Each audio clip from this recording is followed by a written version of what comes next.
What's up, guys? Iron Books here, and now since I'm finished with In the Lives of Puppets, I am now going to be starting the new book I also got alongside with the In the Lives of Puppets, I, Robot. Now, I did maybe like 2 or 3 weeks ago rewatch the movie I, Robot with Will Smith so that I could kind of hype myself up, get myself in the robot mood.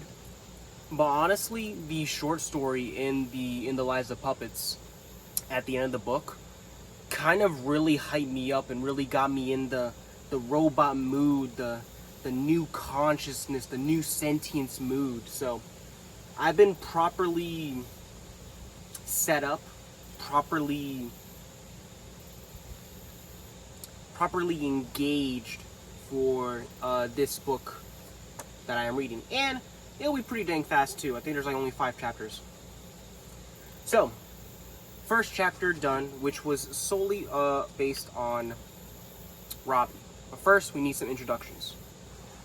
So, first things first is that there is already a government robotics program that has been advanced for some time now, to the point that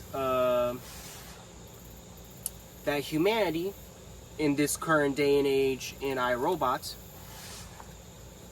has already colonized most of the solar system. A reporter, I forgot the reporter's name, I don't even think it's mentioned, is now interviewing one of the workers at this robotics program, Dr. Calvin. And she, after being interviewed, well, during the interview with the reporter, is now giving him stories and little tidbits of the early stages of robotics, the early stages of robots. With the first story that we are actually reading being about Robbie. Now, Robbie is a robot that is purely made as a nursemaid, made to take care of kids. Overall, this short story was pretty interesting in terms of the relationship between Gloria, which is the little girl that he is taking care of, and the family that is more so giving the perspective of the adult, of the people that know the politics surrounding the robots during this day and age. Interesting stuff that is explored. And we get these little hints that Robbie, the robot, is somewhat sentient. Robbie enjoys when Gloria tells him stories. Robbie gets offended when Gloria tells him that he cheated during a hide-and-seek game.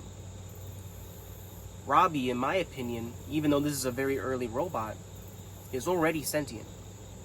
Already has feelings, already has judgments, already wants to do what he wants to do, which is very interesting and also very creepy.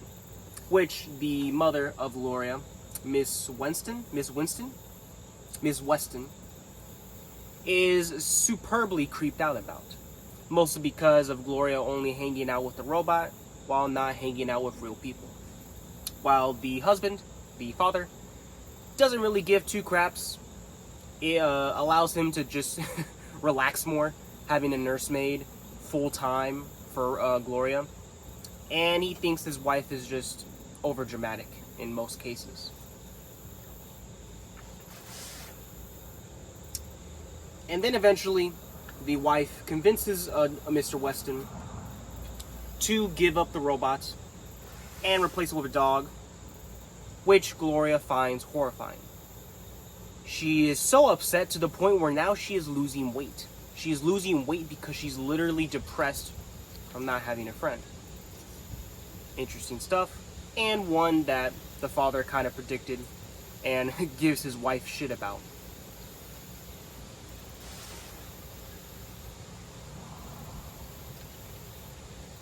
And then we get a nice little tie-in to the current times, because eventually, because of Gloria's depression, the parents go to New York to visit a museum.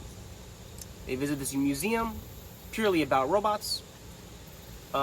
Purely about science, so that she can get her mind off things.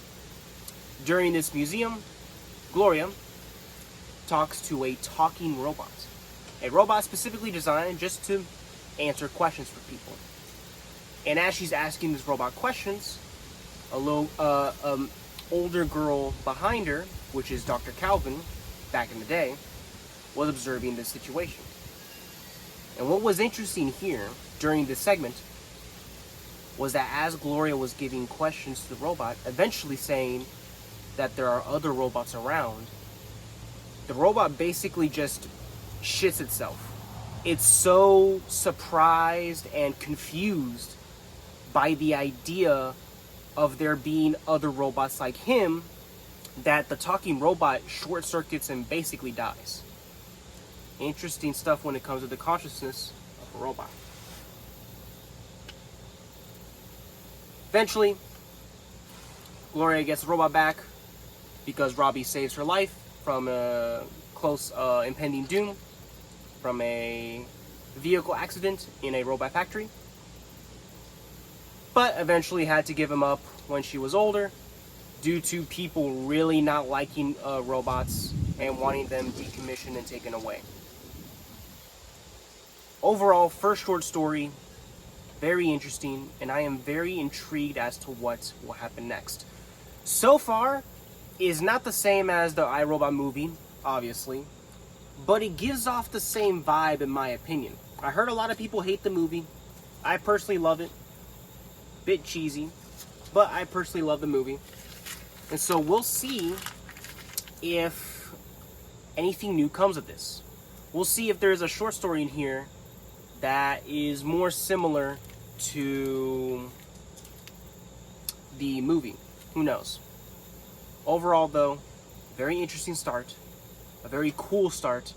And I don't know why these robot science fiction stories always give me a bit of a horror vibe, a bit of a horror thriller vibe.